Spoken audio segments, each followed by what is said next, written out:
여러분이 잘 아는 그 실존 철학자 키에르케가르트라고 말하죠. 유실론. 네. 그분이 그 하나님 앞에 선 단독자. 그분이 뭐 이것이냐 저것이냐는 책을 뭐 쓰기도 했잖아요. 썼는데 그 사람이 그 인간이 하나님 앞에 단독으로 서 있는 그때가 인간의 참 실존이다. 무신론 실존하고는 다르죠. 나라는 존재의 실존은 현재를 말하거든요. 과거를 말하는 것은 아닌 것 같아요. 또 실존은.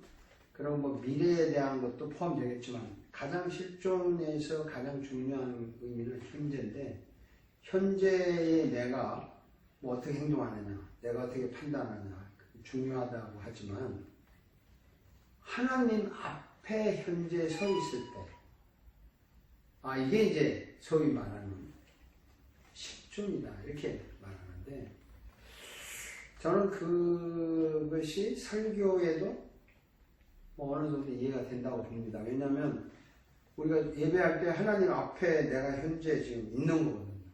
그 하나님이 현재 내 앞에 계시고 나도 하나님 앞에 있는 영적으로 만남과 교제와 뭐 어쨌든 간에 그 하나님 앞에 인간이 서 있는 거죠. 그럼 설교자는 뭐 하는 거냐면 자기가 하는 설교를 통해서요. 성경 말씀을 읽어준다든지 그냥 성령님의 역사만 이야기한다든지가 아니라 설교를 통해서 사람을 거기 앉아있는 사람이겠죠. 예배 시간에 하나님 앞에 세우는 사람들이 그 하나님 앞에 서 있다. 하나님 앞에 와 있다. 또 하나님이 계신다는 것을 그렇게 하는 것이 설교다. 이 설교를 들으면서 하나님 앞에 내가 서 있는 것을 못 느끼면 그거야. 세미나, 강의, 인문학 강의, 도덕 강의 뭐 이런 거죠.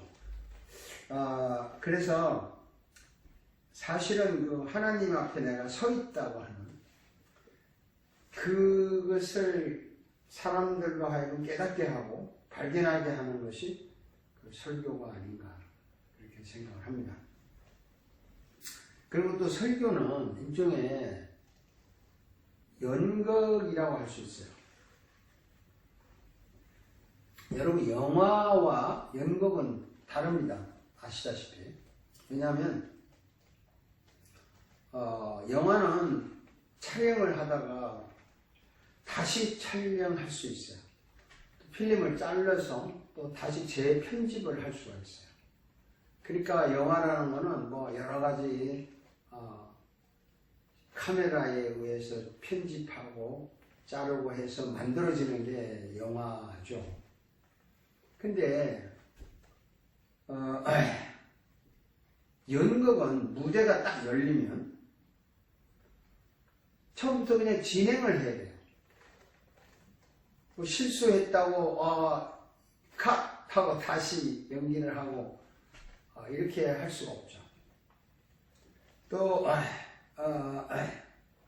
영화는 장소에 제한이 없어요. 뭐 한국에서 찍고 미국에서도 찍고 산에서 들에서 바다에서 그냥 원하는 데 가서 촬영을 할 수가 있는데 연극은 무대라고 하는 장소가 제한이 되어 있어요. 제한되어 있는 거죠. 그리고 영화는 편집이기 때문에 생방송이 아니죠. 생방송. 그러니까 뭐 과거에 만들었던 거, 현재 만들었던 거 뭐 다시 영화를 만들면 되니까 필름을. 근데 연극은 그 무대에서 청중 앞에서 하는 생방송과 똑같은 거죠. 시간과 공간에 제한이 있다 이 말이죠. 쉽게 말해서.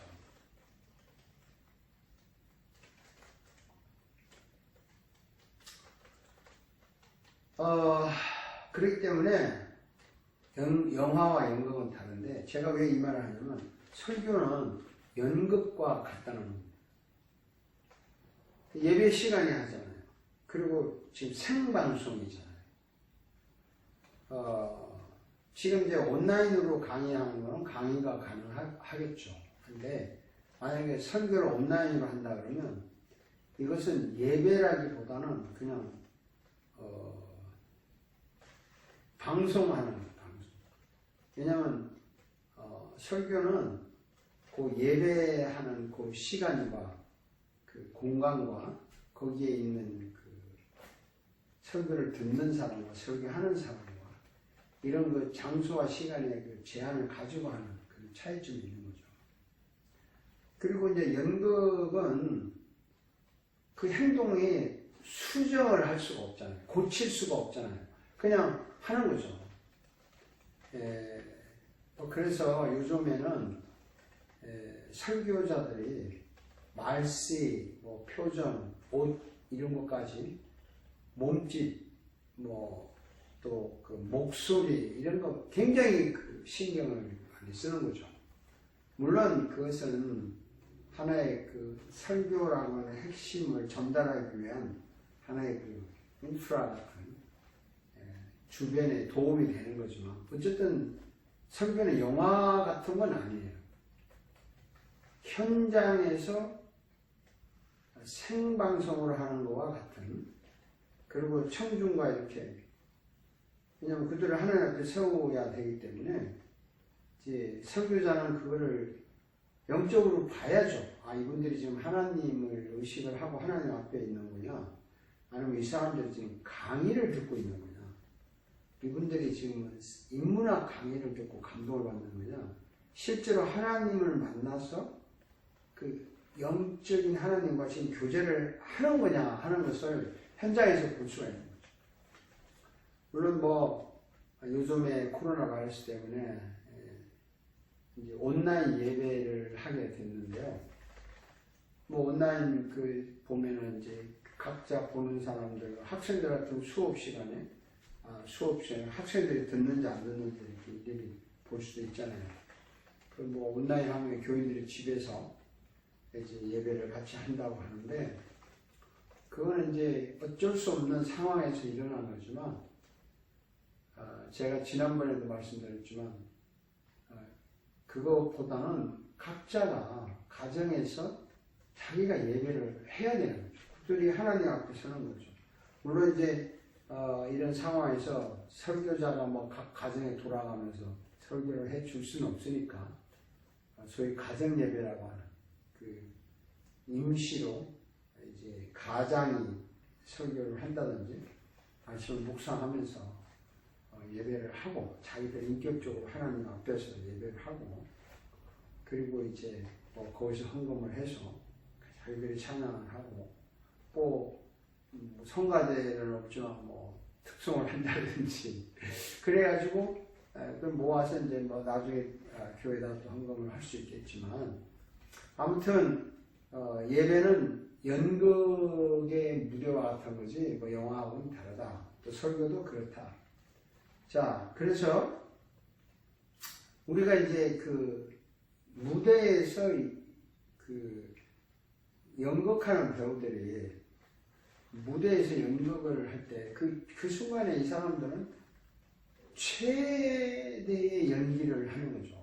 그동안 연습을 얼마나 했는지는 모르지만 그래서 그게 어쨌든 스탑되는 것도 아니고 뭐 다시 할 수도 없고 그냥 시간적으로 쭉 진행하는 거죠. 해서 끝나면은 이제 한편의 설교가 끝나듯이 예배가 끝나듯이 뭐 이렇게 막을 내리는 거죠.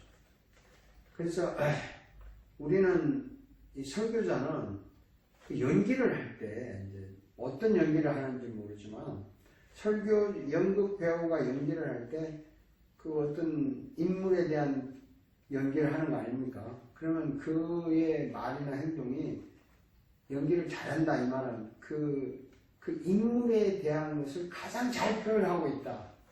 그럴 때 연기를 잘한다고 하는 거죠. 우리는 영화 배우나 연극 배우들의 그 목소리나 연기를 보면 연기 잘한다 하지만 그 사람이 그 시나리오에 나오는 주인공의 가장 어떤 그 인격을, 태도를 가장 잘 표현하기 때문에 연기를 잘한다는 거죠. 100% 주인공이다 이렇게 말하는 거죠. 그래서 우리가 그 설교자는 이제 요약을 하면 예수 그리스도를 연기하는 거예요. 그래서 설교를 듣는 사람들이, 하나님 앞에서 설교를 듣는 사람들이 예수 그리스도를 보는 거죠. 설교를 통해서. 그 이제 배우가 무대에서 자기가 연기할 때 뭐 어떤 그 주인공을 보여주는 것처럼 설교자는 예수 그리스도를 보여주는 겁니다. 이게 좀 여러분들이 잘 아는 얘기고 당연히 그런 줄 알지만 제가 강조할 뿐입니다. 왜냐하면 결코 설교는 자기를 보여주는 게 아니고 어떤 성공한 사람들의 이야기를 보여주고, 또 설교가 이렇게 성경 이야기할 때 뭐 다윗이 등장하고 모세가 등장하고 바울이 등장하고 뭐 성경의 주요 인물들이 우리가 설교할 때 많이 등장하잖아요. 그럼 그분의 이야기를 해서 뭐 그분이 하나님 앞에서 어떻게 살았다, 하나님을 어떻게 섬겼다, 하나님은 또 그분에게 어떻게 역사했다, 이런 이야기들을 많이 하는데, 자칫 자른다면 마치 설교에 본문을 하다 보면 그 주인공이 다윗이 되고 모세가 되고 바울이 되는 경우가 있을 수가 있어요. 강조를 하다 보면. 그리고 이제 그러다 보면 우리도 모세처럼 바울처럼 뭐 이렇게 될 수 있는데, 잘못됐다기보다는 끝까지 그 설교의 주인공은 예수 그리스도를 보여주는 거거든요. 그 예수 그리스도를 보여주고, 예수 그리스도 때문에 혹은 하나님 때문에, 성령님 때문에 뭐 다윗은 이렇게 행동하고 바울은 저렇게 행동하고 뭐 그렇게 했다는 결론적인 것이지, 바울이나 다윗이나 모세나 뭐 이런 사람들이 설교의 주인공이 돼서는 안 되죠.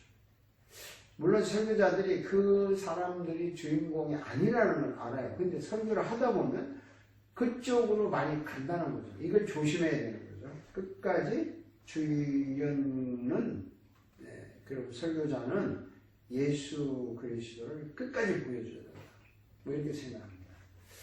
자, 이게 24페이지, 5페이지 이야기고요. 26페이지로 이제 옮기겠습니다. 이건 이제 굉장히 중요한 얘기인데, 교회사, 그리고 이제 신학이라고 합니다. 이게 참 묘하죠. 신학이라는 것과 교회와 교회의 역사, 교회사, 이게 한 묶음이라고 할 수 있어요.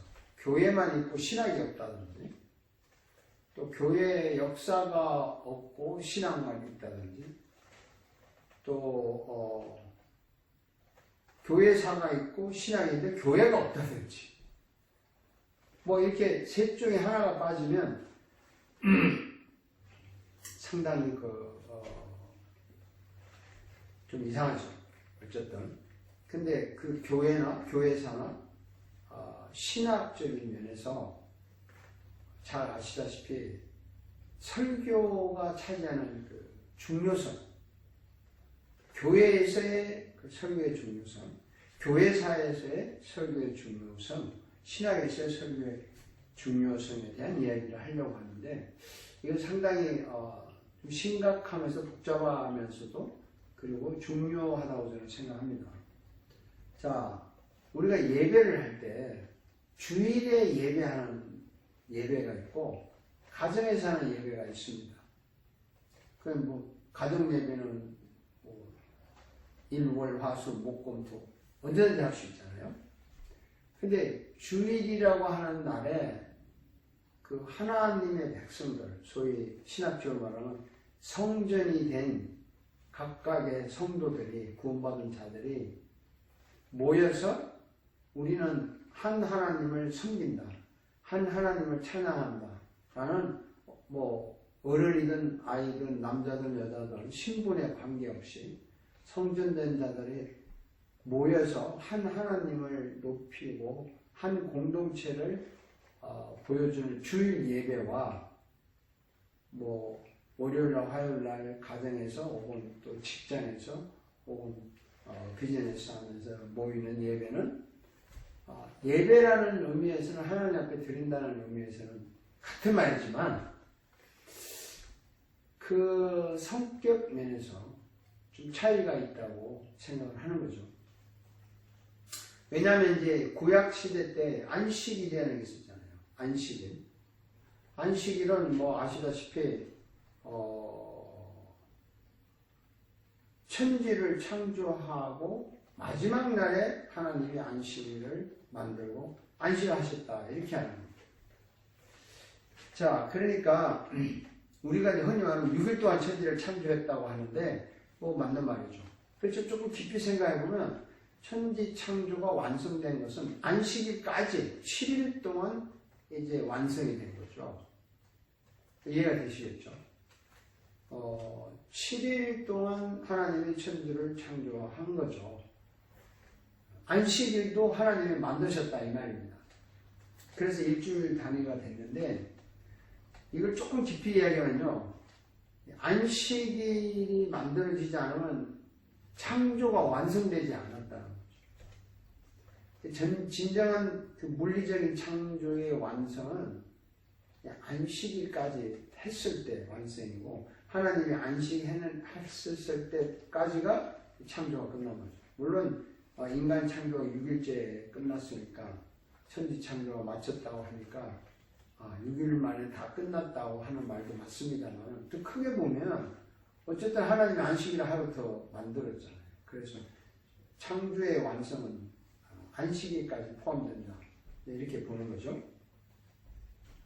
자, 그런데 계속 그래서 구약 시대 때 사람들이 뭐 어쨌든 이스라엘 백성이 개인적으로 뭐 아브라함 시대나 족장 시대는 개인적으로 뭐 안식일을 지켰다는 게 없잖아요. 어떻게 알았는지 모르지만 구약 성경의 기록상.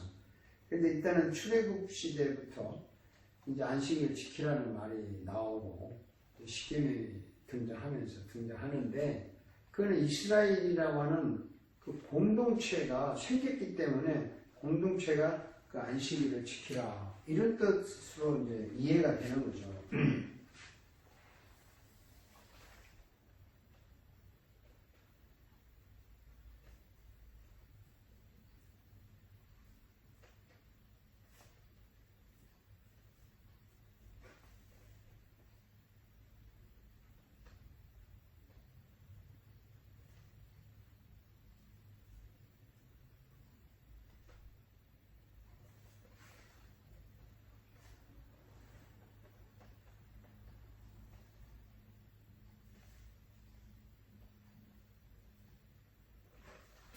자, 그러니까 이거 무슨 말이냐면요.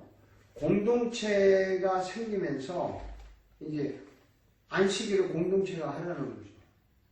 뭐 어쨌든 이래서 내려왔는데 이제 신약 시대에 와서는 그 안식일을 지키던 그 공동체에서 예수 그리스도에 의해서 기독교가 생기면서 간단한 예를 들면 부활하신 날, 그리스도가 부활하신 날에 제자들이 모이기 시작한 거죠. 그리스도가 부활하신 날은 안식일 다음 날이라는 거죠. 다음 날이니까 이제 쉽게 말씀드리면 신약 시대의 제자들은 뭐 안식일도 지키고 또 그리스도 부활한 날도 모였다 이 말이죠. 그러니까 두 개를 뭐 안식일은 내려온 전통이니까 지키다가 또 부활하신 날 모이고 예수님이 나타났을 때 제자들이 모였을 때 나타나신 날은 안식일날 나타나신 것이 아니고 부활하신 날 안식 후 다음 날 나타나시고 안식일 다음 날 나타나시고 뭐 그런 기록 요한복음에 있지 않습니까? 자, 그리고 뭐 사도행전을 보면 이제 안식일 다음 날 가서 모여서 강론하고 뭐 헌금을 하라 이런 것도 나오고. 그래서 이제 우리가 일반적으로 생각하는 요한계시록 성경이 이제 마감이 되는 요한계시록 1장에 사도 요한이 내가 주의 날에 성령의 감동을 받았다. 이 주의 날이란 말이 뭐 잘 아시는 말이지만 쉽게 말하면 주일이죠. 주의 날. 근데 the day of the Lord 하고 the Lord's day 하고 좀 달라요. the day of the Lord 하면 소위 이제 주님의 그때 어떤 심판할 때 지정한 그때 뭐 이렇게 하지만 그냥 주의 날 하면 주일을 말합니다. 그래서 이제 주일을 지키게 되고 그것이 역사적으로 이제 또 로마가 어떻게 됐든지 간에 기독교를 공인하면서 성도들을 이제 로마인들이 그 태양일을 섬기기 때문에 뭐 선데이라고 한 것 같죠. 그때에 이제 니들 그 모이는 날이 그 선데이에 모이는데 그날을 로마가 이제 공휴일로 정하고 마음껏 모여라.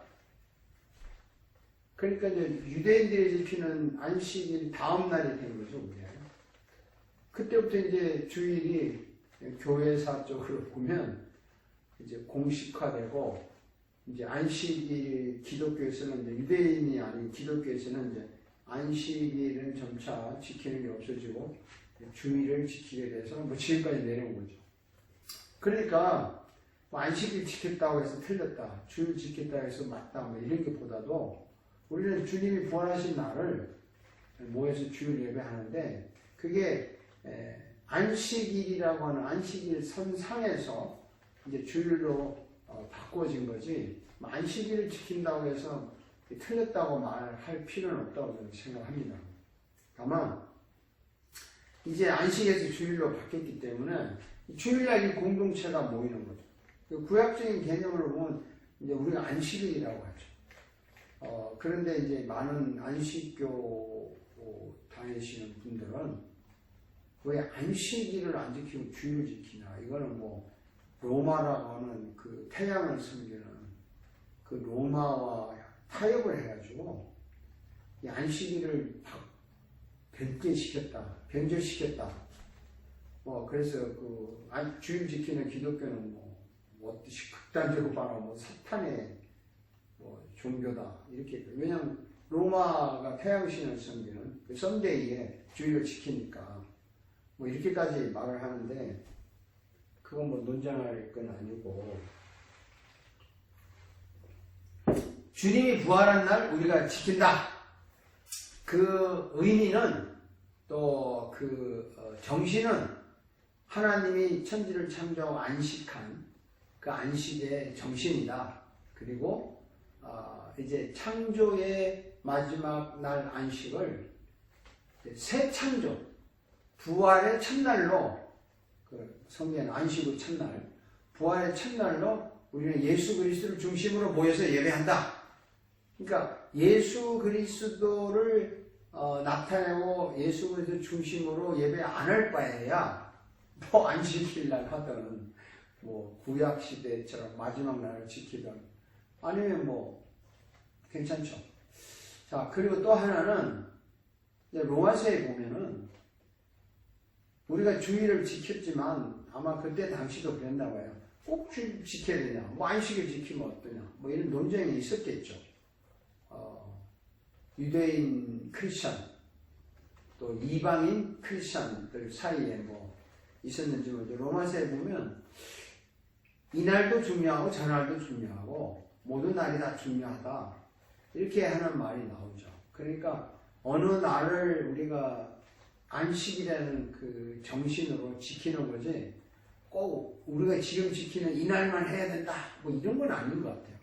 일주일에 하루는 어쨌든 구약식으로 하면 안식일을 정해서 하나님께 온전히 드리든가 아니면 기독교식으로 부활한 날을 하루로 온전히 드리든가 뭐 그것도 힘들어서 주일날 계속 일 다니는 사람이 있고 뭐 교회를 못 나오고 다른 날은 자기가 논다고 할 때 그 사람은 뭐 예를 들어 수요일을 논다 그러면 그 사람은 수요일을 또 하루를 하나님께 드리는 날로 지킬 수 있지 않나 그런 생각이 듭니다.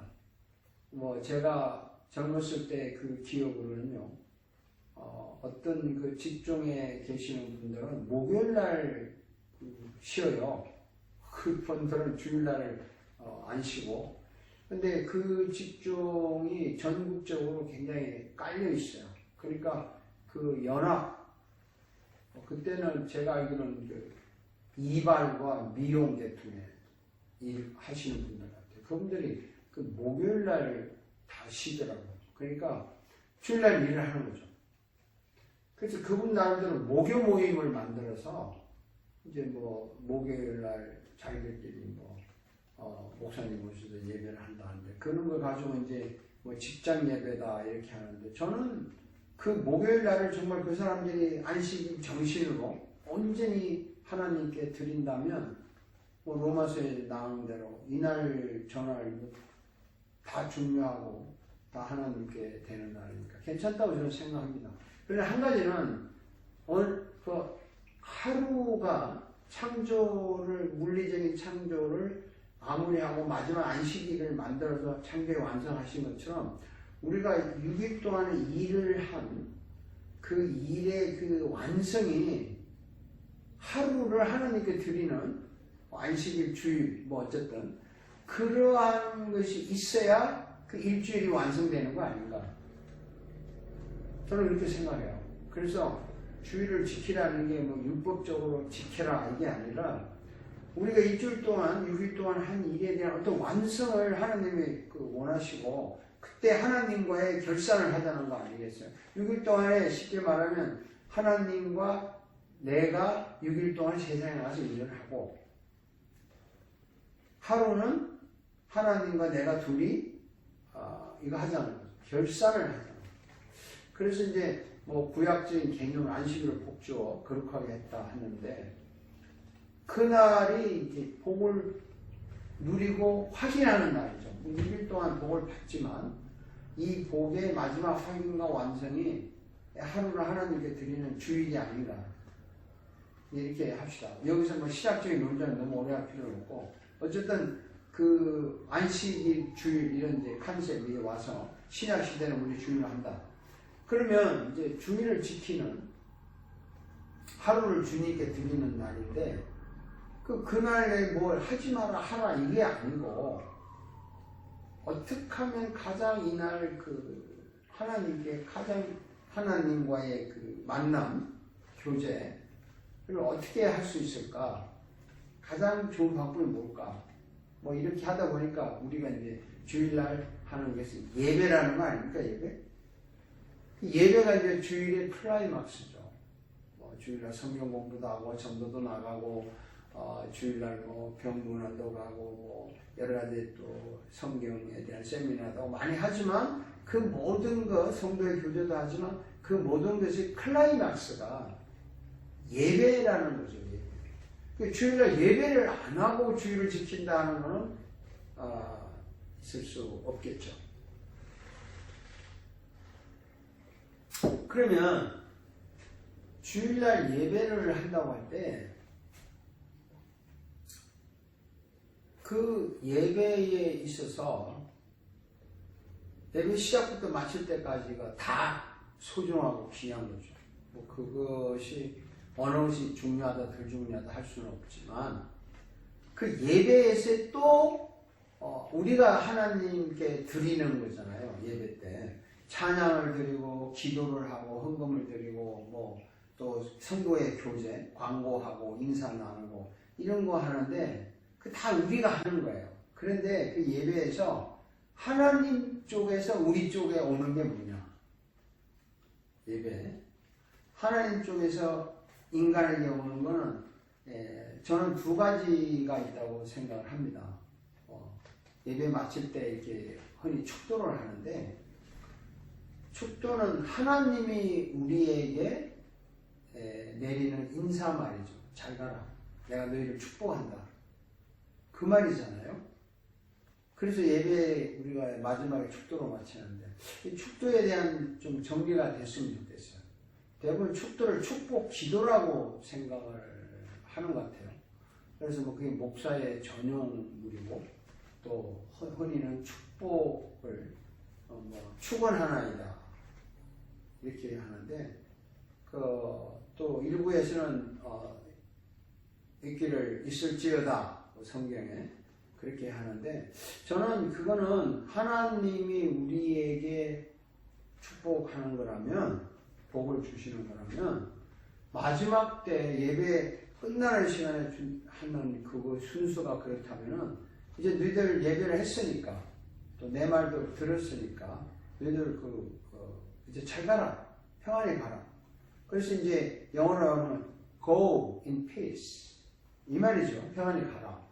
그런 의미에서 이제 성경에 나오는 고린도 후서 13장 13절의 말씀 또 출애굽기에 나오는 제사장 대제사장 아론의 축복 기도 이런 거를 인용을 하는데 정리를 해야 된다고 해요. 그건 마지막에 하나님이 내가 너희들 축복하니까 잘 가라.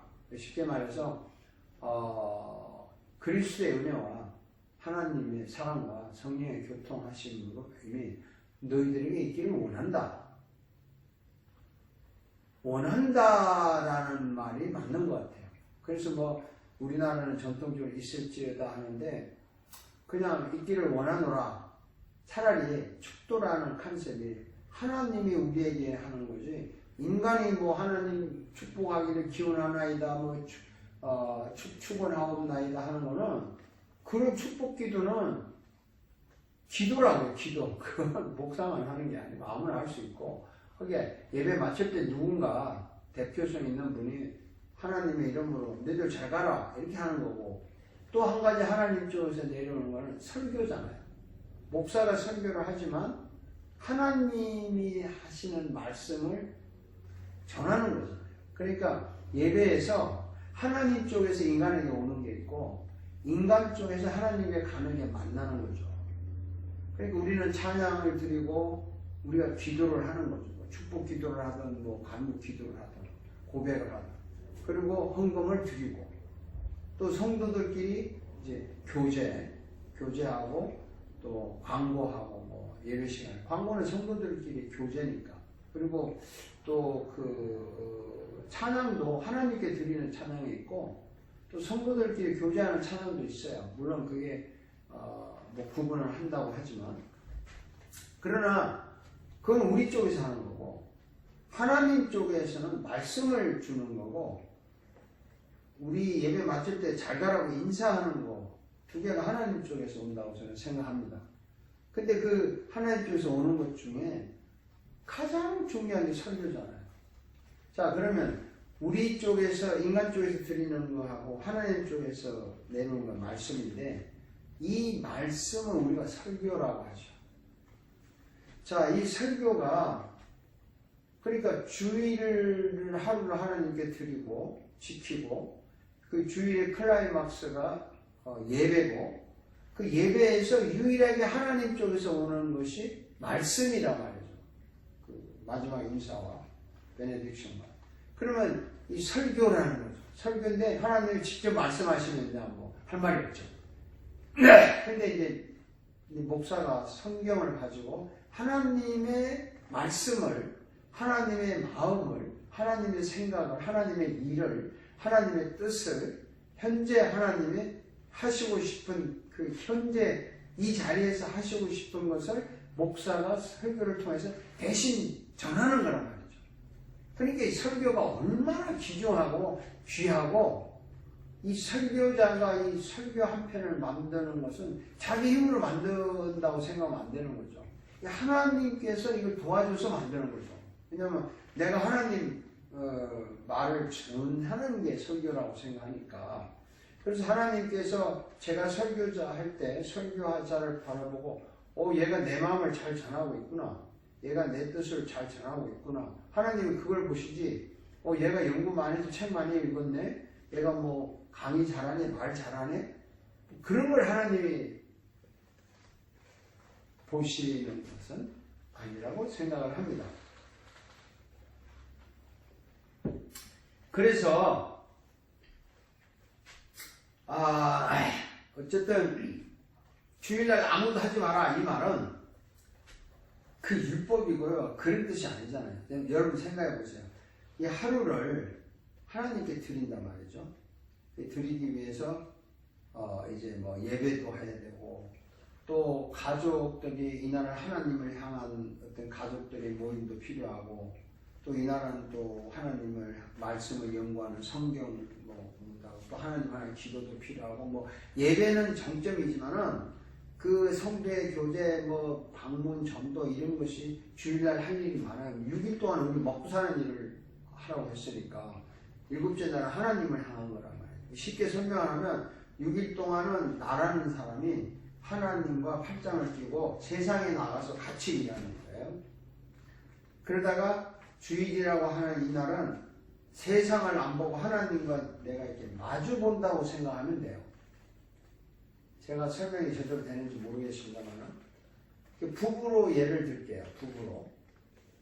부부가 주중에 밖에 나가서 같이 일을 하든지 뭐 또 같이 일 안 하시는 분은 직장이 또 달라서 다르게 나가 일을 하시든지 그러면서 뭐 전화로 뭐 일 잘해 밥 먹었어 뭐 이 얘기 할 수 있잖아요.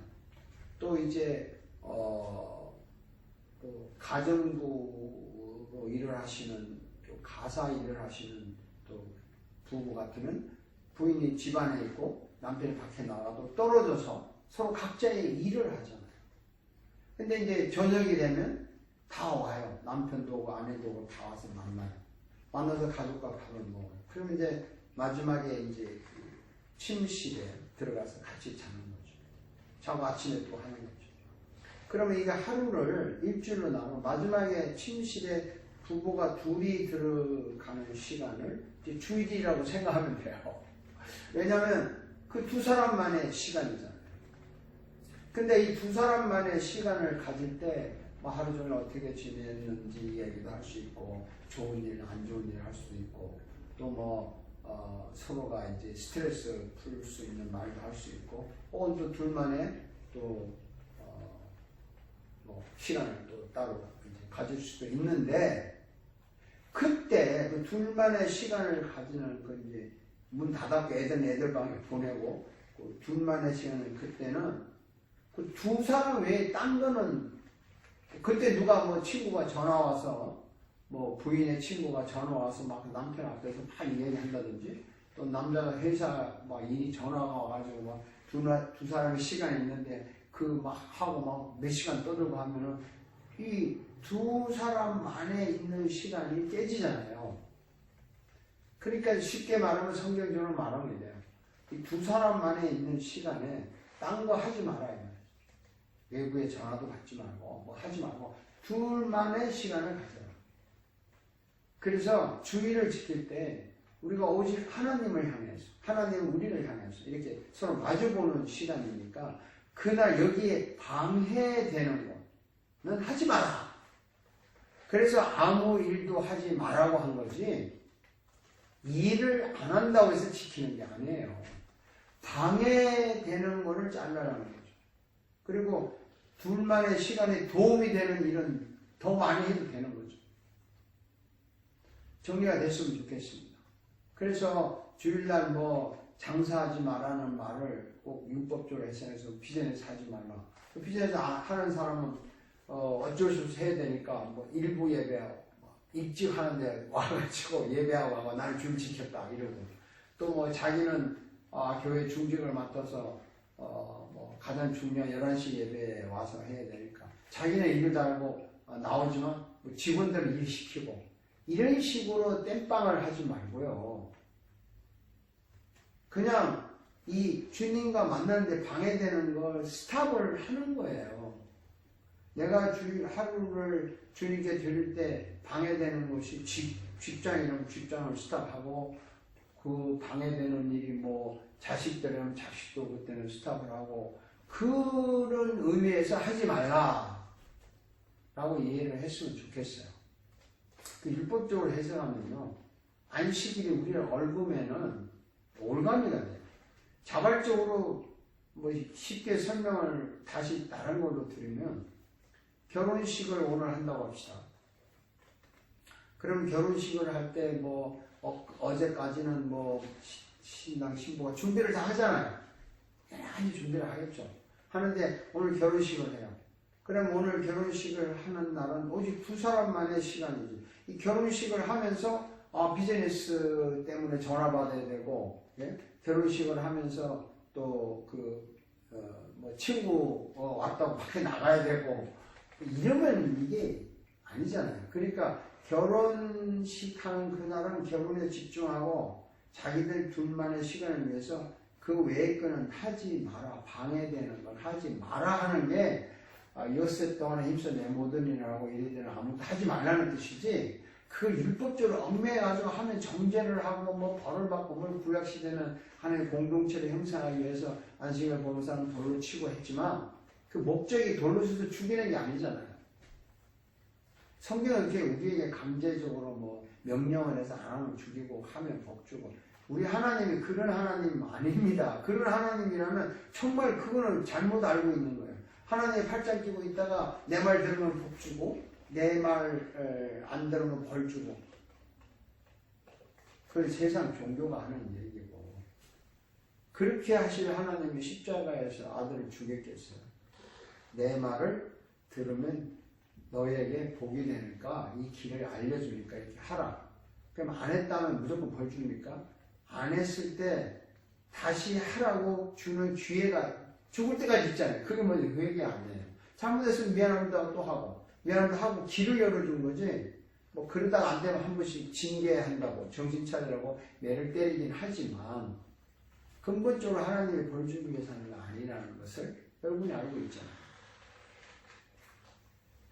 자, 그러면 이 안식일, 우리가 주일을 지키는 건 굉장히 중요하고, 주일의 클라이막스는 예배고, 예배 중에 클라이막스는 설교다 라고 생각했을 때, 자, 크게 한번 봅시다. 목회자가 주일날 설교에 성공을 했어요.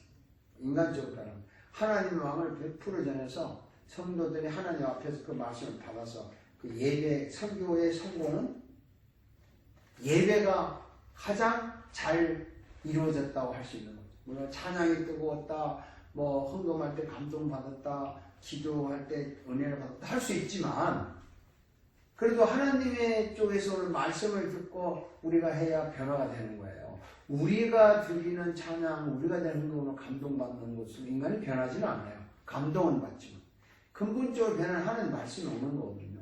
그래서 그 설교의 성공은 예배의 성공이고, 그 예배의 성공이 주일의 성공이라고 할 수 있는 거죠. 이런 논리적으로 지금 26페이지, 27페이지를 내가 이야기하고 있는 거예요. 그렇다면은, 자, 주일의 설교의 성공은 예배의 성공이고, 예배의 성공은 주일의 성공이고, 주일의 성공은 일주일의 성공이에요. 왜냐하면 주일날 이게 성공해야 6일 동안 한 일에 대한 정리가 되고 하나님이 그것에 대한 복을 주고 거룩하게 하는 거니까.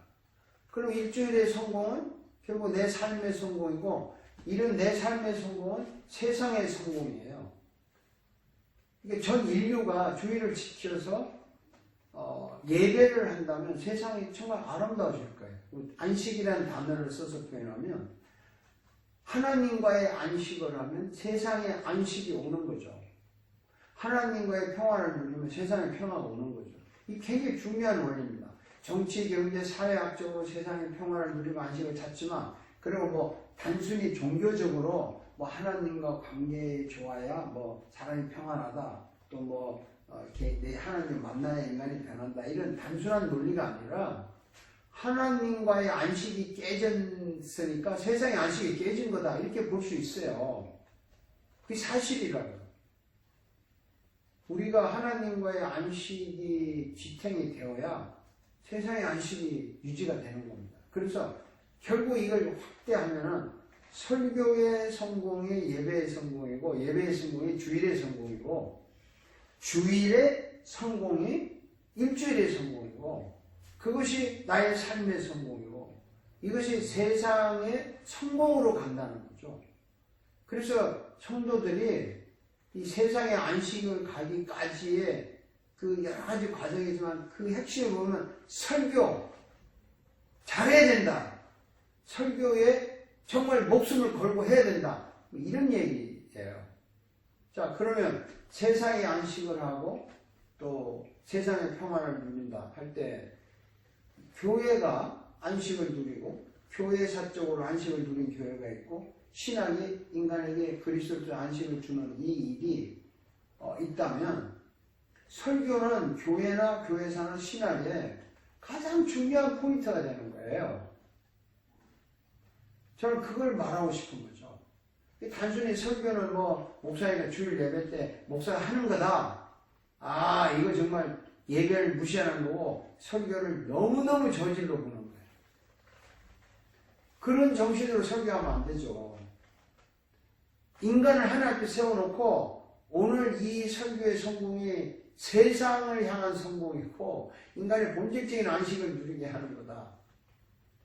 그리고 정말 세상의 평안을 원하냐? 예배에서 안식을 누려야 되는 평화를 줘야 된다는 거죠. 여러분은 어떻게 됐는지 모르지만요. 이 강의를 들으시는 분들이 뭐 얼마나 잘 듣는지 안 보이니까 제가 잘 모르겠습니다만은 교회에서요 설교를 들을 때 설교가 나한테 감동이다. 오늘 좋은 이야기 들었다. 어떤 감동적인 사람, 성공 스토리, 아니면 어려운 난관을 극복하고 이긴 스토리, 병을 극복한 하나님이 치료해 주셔서 나았다든지, 자기가 좀 유명한 사람들이 이렇게 했는데 성공해가지고 이제 남에게 정말 좋은 일을 했다. 요즘 같으면 코로나 바이러스 때문에 그 간호사님, 의사님들 헌신적으로 하는 이런 이야기, 그리고 또 이제 그 후원, 마스크를 하고 후원하는 이런 이야기들이 왜 나와야 되냐면 하나님 앞에서 그 말씀을 들었을 때 그 하나님의 사랑을 느끼고 내가 이 사랑을 전해야 되겠구나 해서 마스크도 주고 병원의 의사님들이 수고하고 하는 이거 하고 그냥 인간적으로 이게 내가 정말 이렇게 하면 안 되지 하고 헌신하고 기부해야지 하고 하는 거하고 겉으로 보기엔 똑같지만요.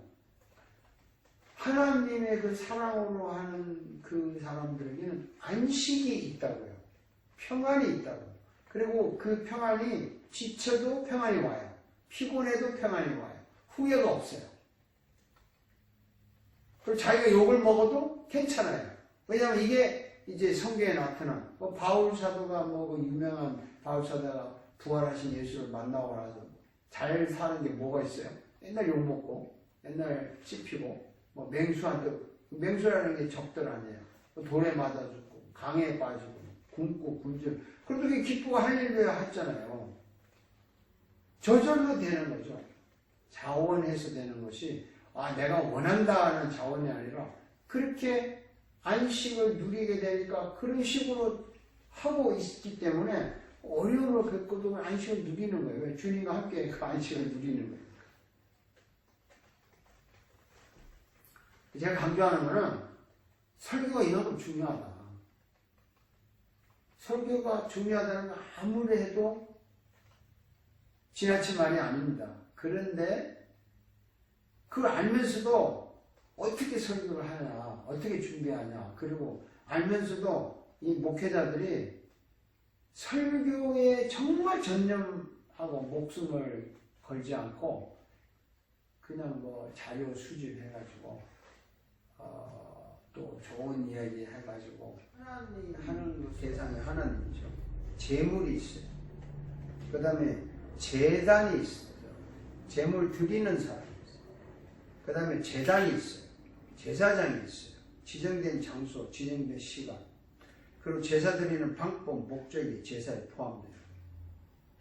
그런데 어쨌든 그 장소에서 그 시간에 제사장이 있고 이렇게 다 드리지만 어쨌든 간에 그렇게 하는 목적이 그걸 통해서 인간과 하나님이 만나는 행동이죠. 그걸 통해서 이제 하나님은 받으시고 우리는 드리고 하나님은 용서하시고 우리는 용서받고 영적인 만남의 행동이죠. 그런데 이 모든 것이 구약의 제사가 이게 신약에서 예배로 전환되는 그 전환점의 중심에는 예수 그리스도가 있습니다. 그것도 예수 그리스도의 십자가에서 죽음이에요. 그 십자가에서 죽으실 때 다 이루었다 하는 말은 두 가지가 있죠. 구원의 역사를 위해서 그 계획된 일을 다 이루셨다는 말도 있고, 또 구약의 그 속죄, 역사, 용서, 이런 그 하나님의 만나는 모든 행동을 자신의 십자가에서 죽음으로 다 완성했다, 이렇게 보는 거죠. 그래서 십자가에서 다 이루시고 죽으시는 순간에 그 성전의 그 지성소와 성소 사이에 휘장이 찢어졌잖아요. 그리고 무덤이 열리고 죽은 자가 부활이 발생했잖아요. 그래서 이제 소위 말해 죽이는 제사는 끝났다는 거죠. 그리고 이제 대제사장에서 예수 그리스도가 우리의 제사장이 되셔서 이제는 죽이는 제사가 아니라 이제 살아있는 예배의 주인이 되셨다. 살리는 예배를 하는 거죠. 어때요? 여러분 제가 간단히 말하지만요, 죽이는 제사가 끝났고요, 이제 살리는 예배 혹은 산 예배, 이거 굉장히 중요하죠. 그래서 구약의 제사의 정신은 살아있지만 이제는 더 이상 죽이는 형식이 아니라 이제 살리니까 우리가 찬양을 드리고 기도하고 그 예배의 그 요소들이 다 있잖아요. 제사장은 아니지만 어쨌든 목사가 예배를 인도도 하고, 대상은 하나님이시고 그리스도가 그 중심에 있고 성령이 도와주시고, 우리가 기도하고 찬양하고 하는 모든 것들이 거기에 녹아 있는 거죠. 그래서 이제는 구약시대 또 제사를 통해서 하나님과 인간이 만나는 행동이지만, 우리는 지금 예배라는 걸 통해서, 성령을 통해서, 예수를 통해서 다시 하나님과 우리가 만나는 행동이 예배라고 생각할 수 있습니다. 그래서 본질적으로는 하나님을 만난다고 하는, 만나는 행동이라고 하는 본질적인 의미에서 구약의 제사나 신약의 예배나 본질은 같다, 형식은 다르지만, 이렇게 말할 수 있습니다. 근데 예배를 누가 하냐 이거죠. 구약엔 각자가 와서 이제 바치 제물을 가져오면은 자기가 죽이고 각을 뜨고 제사장이 이제 정리를 해주고 이런 건데, 그럼 신약의 예배는 누구냐? 근데 성경에서 성전 개념이 없어졌잖아요. 성전의 휘장이 찢어짐으로 길이 열렸기 때문에 성전이라는 건물에 대한 그 특정한 장소에 하나님이 임재한다는 개념은 없어진 거죠. 그래서 이제 부활하신 주님이 우리 속에 나타나시고 오셨잖아요. 그러면 성경은 그걸 성전이라고 그러잖아요. 너희가 성령이 너희 안에 계신 전인 줄 알지 못하느냐. 그래서 우리는 구원받은 자는 부활하신 주님이 성령으로 오셨기 때문에 우리가 성전이 된 거죠. 주님이 계시니까.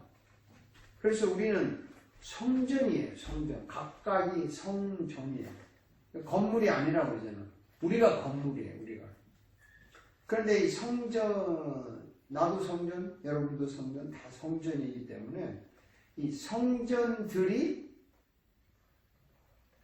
모인 것을 성전들이 모인 쉽게 말하면 그것을 교회라고 하는 거죠. 그런데 교회는 건물이 아니고 성전들이 모인이란 말이죠. 모인. 그 공동체가 된 거죠. 이제. 개개의 성전들이 모인 공동체가 교회가 돼서, 이 교회가 모일 때는 이제 구약의 그 출애굽기 때부터 안식일을 지키라고 한 것처럼 이제 주일이라고 하는 날을 모여서 하는 거죠. 그래서 이 이제 공동체가 모여서 이제 예배를 할 때 여기에서 우리가 이제 뭘 경험하냐면 이 공동체 안에서 예배할 때 우리가 용서가 일어나고 일주일 동안에 삶에 대한 정리가 일어나고 또 새로운 구원의 변화가 일어나기도 하고 또 뭐 성숙과 성화가 되고 여러 가지 하는 모든 행동이 예배에서 나타나는 거죠. 그래서 이 예배 때는 이제 개인이 예배하는 거하고 성전들이 모여서 특별한 날에 하는 거하고는 같은 예배지만 차이가 있다. 뭐 이렇게 잘 아시잖아요. 그리고 또 한 가지는 이 예배는 하나님이 이제 개인적으로 우리가 개인 기도할 때도 하나님 우리에게 나타나시고 응답도 하시고 또 은혜도 주시고 하지만 이 예배 때 하나님이 우리에게 임재하시고 나타나시고 응답하시고 용서를 해주시고 하는 이것은 하나의 그 법적인 효과가 있다 이렇게 말할 수 있어요. 그리고 오피셜 공식적인 효과가 있다. 뭐 쉽게 말하면 이렇게 예를 들면 할 수 있을까요? 법정에 가서 이제 변호사님들, 검사님들, 판사님들이 서로 막 이야기해요. 주고받고 이야기하고 또 뭐 재판하다가 판사가 오라고 그래가지고 뭐 이렇게 하면 안 되지 저렇게 하면 이야기도 하고 뭐 그리고 뭐 자기들끼리 이제 사전에 하잖아요. 그 사전에 하고 이제 오늘 재판을 후에 다음 날에 선포한다 이렇게 말하잖아요. 그러면 다음 날에 선포할 때 너 이제 뭐 벌금 얼마 내라 누가 이겨라 이렇게 마지막 선포를 하지만 그 전에 이미 변호사, 검사, 판사가 이렇게 다 만들었는데 그 전에 이렇게 만들어도 선포 법정에서 공식적으로 선포를 하게 되는 그 만드는 것이 효과가 없어요. 어쨌든 공식적으로 법정에서 땅땅땅 해야 된다고. 그게 주일 예배라는 컨셉으로 잡으면 돼요. 6일 동안 우리가 한 것이 열심히 하고 기도도 하고 막 했어요. 근데 그것이 법적인 하나님 앞에서 공식적인 변할 수 있는 효과를 내려면 주일 예배를 통해서 한다. 굉장히 중요하다는 거죠. 그 수도 파이프도 저도 그래요. 저는 이렇게 생각해요. 집에 물이 나오잖아요. 상수도가 들어오고 하수도는 나가잖아요. 근데 집 안에 뭐 부엌에 샤워장에 또 세면장에 물 틀면 다 나와요. 근데 밖에서 들어오는 물 들어오는 그 상수도 파이프는 하나밖에 없어요. 근데 밖에 그걸 잠그면 안에 이제 물이 안 들어오니까 뭐 공사를 다 할 수 있죠. 근데 안에 물이 안 들어오게 잠그는 라인 하나밖에 없는데 이걸 딱 잠그면 안에는 뭐 수도 꼭지 아무리 이쁜 거 만들고 잘해도 물이 안 나와요. 이걸 열어야 나온다고요. 다른 말로 표현하면 이 주일 이날 하나님과 법적인 이게 선포가 돼야 그 6일 동안에 방 안에 수도물, 부엌에 수도물이 된다. 뭐 이렇게 이해를 하면 되겠습니까? 다른 말로 표현을 하자면 밖에서 이거 잠궈 뿌리면 안 된다는 말은 주의를 지키지 않으면 범하면 물이 잠긴다. 이렇게 이해를 하면 좀 빠르겠습니까? 굉장히 중요하다는 거죠. 단순한 지키를 안 지켜야 할 문제가 아니고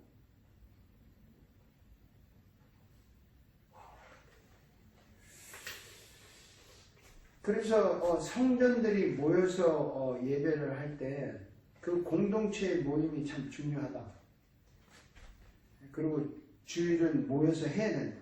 나도 집에서 하나님 아무데나 계시니까 나 혼자 한다. 물론 교회가 없는데 뭐 갈 데도 없고 하면 혼자라도 해야죠. 그날 온전히 하나님께 그날은 성전인 개체가 할 수도 있지만 이제 출애굽기 공동체에서 하나님이 안식일을 지키라고 한 것처럼 성전들이 모여야 되는 거죠.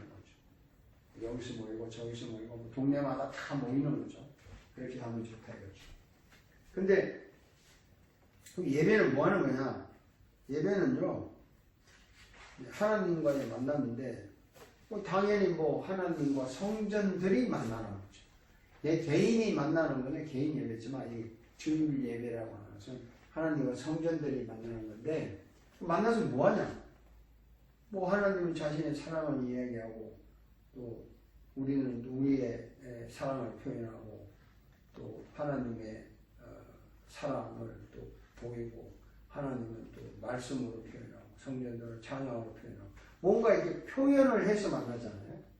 근데 표현을 한다는 것은 하나님은 설교, 또 뭐 잘가라는 인사, 이게 하나님의 표현이고, 우리 쪽의 표현은 찬양, 기도, 헌금,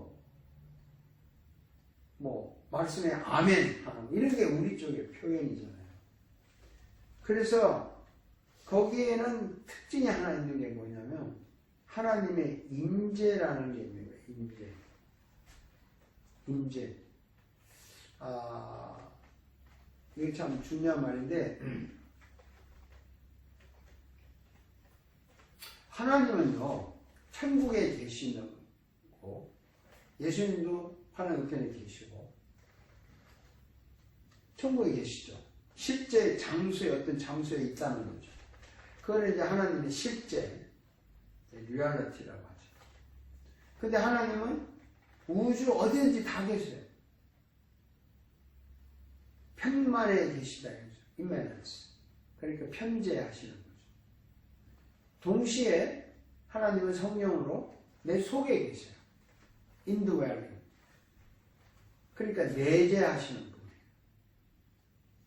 그러니까 실제 천국에도 계시고 우주 어디에도 다 계시고 또 내 속에도 계셔요. 이게 구원받은 자들의 성전이니까 다 계시는데, 이제 하나님께서 어떤 특별한 장소에, 특별한 시간에, 특별한 사건에 하나님이 나타나는 경우가 있어요. 그걸 이제 임재라고 하죠. 임재, presence. 그 부활하신 주님이 제자들이 모였는데 갑자기 나타나서 임재하신 거예요. 그 갑자기 없어진 거예요. 그런 것처럼 또 구약시대에 보면 하나님의 임재 영이시니까 안 보이니까 구름으로, 천둥 번개로, 혹은 호렙산 떨기나무에서는 불로 이렇게 확 타오르게 해서 그때 그 하나에 나타나는 거잖아요. 임재잖아요. 근데 그거는 영원히 계속되는 게 아니라 특별한 시간, 특별한 장소에서 나타나는 거죠. 그 임재라고 해요. 그리고 이스라엘 같은 데는 뭐 가장 오랜 하나님의 임재를 체험한 거는 뭐 이제 불기둥, 구름기둥, 그렇죠? 광야에 가는 동안 계속 임했고, 또 짧은 임재를 체험하는 것은 뭐 그때그때 하나님이 나타나서 모세를 부르기도 하고, 이런 그 어떤 특별한 사건, 특별한 시간 하나님의 임재가 있는 거죠. 가장 강력한 이제 하나님의 임재를 체험한 것은 오순절 다락방이죠. 성령이 실제로 오셨죠. 실제로 오셨고 각 사람 마음에도 계셨지만 성령의 충만한 것이 나타날 때는 항상 그 성령의 임재 현상이 일어나는 거죠. 그래서 능력이 함께하는 거죠.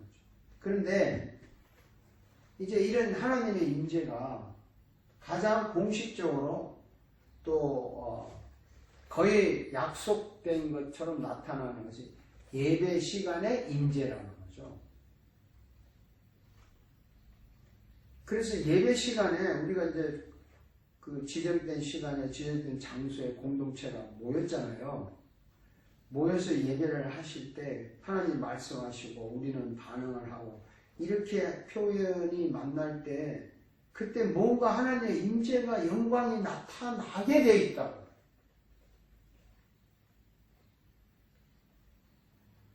그 위대하신 하나님의 그 공간에 어떤 식으로든지 나타나는 거죠. 근데 그 가장 강력한 임재가 이제 항상 그 설교 때 왜 하나님 말씀하시는 거니까. 그 말씀으로 찾아오는 임재함. 그 느낌이 뭔지는 몰라요. 뭐 그 영광이 어떻게 나타나는지, 뭐 빛으로 나타나는지, 우리 마음에 뜨겁게 뭐 충만해서 나타나든지 간에 그 공동체 안에 뭔가 그 하나님의 임재가 나타나는 것이 이렇게 예배가 살아있다 이런 거죠. 그 예배가 정말 필요한 거예요. 임재가. 근데 그 임재를 가장 강력하게 뭐 꼭 그런 건 아니지만 하나님의 임재가 가장 강하게 강력하게 나타나는 거죠. 말씀이란 말이죠. 그 말씀하실 때, 그러니까 이게 설교가 전해질 때 강력하게 하나님의 사람의 가슴을 때리기도 하고 영혼을 울리기도 하고 하나님의 임재가 어떤 뭐 피부로 느낄 수도 있고 그 인격적으로 느낄 수도 있고 뭐 형언할 수 없는 어떤 것이 늘어나서 내 죄가 드러나기도 하고 회개가 나오기도 하고 감사가 나오기도 하고 뭐 이게 정말 그 예배고 하나님의 임재인데 그때 그 설교가 하나님의 임재를 그 뭐 촉구한다고 할까요? 하나님의 임재를 느끼게 한다고 할까요? 어쨌든 표현이 좀 그런데 하나님의 임재를 강력하게 체험하게 하는 도구가 설교라고 생각하는 거죠. 제가 이 말을 하는 거는요, 설교가 예배의 그 존폐를 좌우한다는 거죠. 설교를 이렇게 무시하면 안 되는 거예요. 그 이스라엘 백성들이 하나님의 임재를 체험했을 때, 뭐 그때 눈으로 보면 홍해가 갈라지고 뭐 이랬으니까, 그럴 때 뭐 찬양하고 춤추고 뭐 반응이 대단했지 않습니까? 근데 임재를 갈망도 해야 되지만 임재가 오실 때 나타나는 그 반응이라는 게 그 굉장한 거예요. 그래서 우리가 찬양을 처음부터 우리 마음을 드리는 찬양도 하지만 하나님의 임재를 체험하고 난 후에 드리는 찬양, 이게 진짜 이게 반응이잖아요. 그 말씀이 왔을 때 거기에 느끼는 그 표현, 감동. 뭐 그래서 하나님 앞에 섰을 때 임재를 체험했다는 거죠. 그럴 때 우리가 억제할 수 없는 자연스럽게 반응을 하게 되는 거고 감사하는 거고 뭐 춤도 출 수 있죠. 손뼉을 치는 거고. 이것이 똑같이 춤을 추고 박수를 치고 감동을 받지만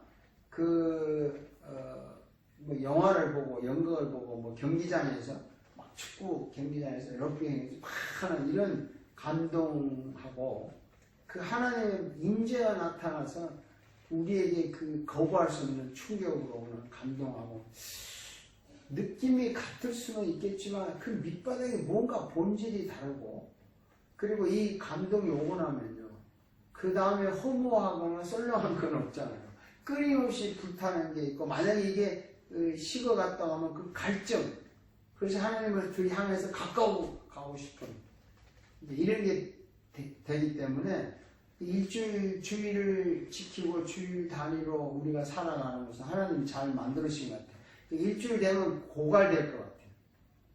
메마를 것 같아요. 최소. 그러니까 일주일마다 안식을 해야 되는 거 아닌가. 그리고 이 안식의 가장 그 핵심 예배의 가장 중요한 부분 설교. 이 설교가 하나님의 임재를 체험하게 하고 이 설교를 통해서 사람을 바꾸고 세상을 바꿀 수 있지 않나. 설교는 이렇게 위대하고 중요하다. 이제 이런 강조를 하기 위해서 설교학을 하는 거예요. 그러니까 어떤 설교를 잘하냐 뭐 이런 것도 중요하지만 설교가 얼마나 중요하고 굉장히 귀하다는 본질적인 걸 먼저 알고 그 다음에 이제 한 편의 설교를 만들 때 뭐 우리가 노력을 하는 거죠. 자, 이게 31페이지까지 했습니다. 자, 그 다음에 이제 32페이지부터는요, 다음 시간에 하겠습니다. 온라인 강의이기 때문에 너무 많이 해도 좀 그렇고, 또 여러분들이, 뭐, 요약을 하려면 좀 잘 들어야 되니까, 다음 시간에 하고, 제가 기도로 마치겠습니다. 전능하신 하나님, 우리가 설교를 배웁니다. 사실은 흔히 말하는 설교 잘한다, 또 목사니까 설교하는 거다 하지만 우리가 설교에 목숨을 걸어야 될 이유가 있는 것을 이야기하고 있습니다. 많은 분들이 좀 설교를 잘 할 수 있도록 또 설교에 목숨을 거는 이유가 뭔가를 깨닫는 좋은 시간이 되었으면 좋겠습니다. 또 이 코로나 바이러스로 인하여 서로 얼굴을 대면하지 못하고 강의를 하지만 빨리 이 사태가 하나님 끝내주시기 원합니다. 모든 사람들의 일상생활에 돌아가게 하시고 또 다시 한번 하나님의 위대하심을 깨닫고 인간이 하나님 앞에 이 바이러스 앞에 무너지는 연약한 존재라는 걸 다시 발견하고 그럼에도 불구하고 하나님은 우리를 사랑하시고 아주 귀하신 하나님의 아들 독생자를 통해서 구원한 귀중한 존재를 동시에 깨닫는 귀한 고난을 극복하는 시간들이 됐으면 좋겠습니다. 주님 모두를 도와주시고 이 사태를 해결해 주시고 다시 하나님 앞에 겸손히 예배하는 이런 날이 빨리 오게 하여 주옵소서.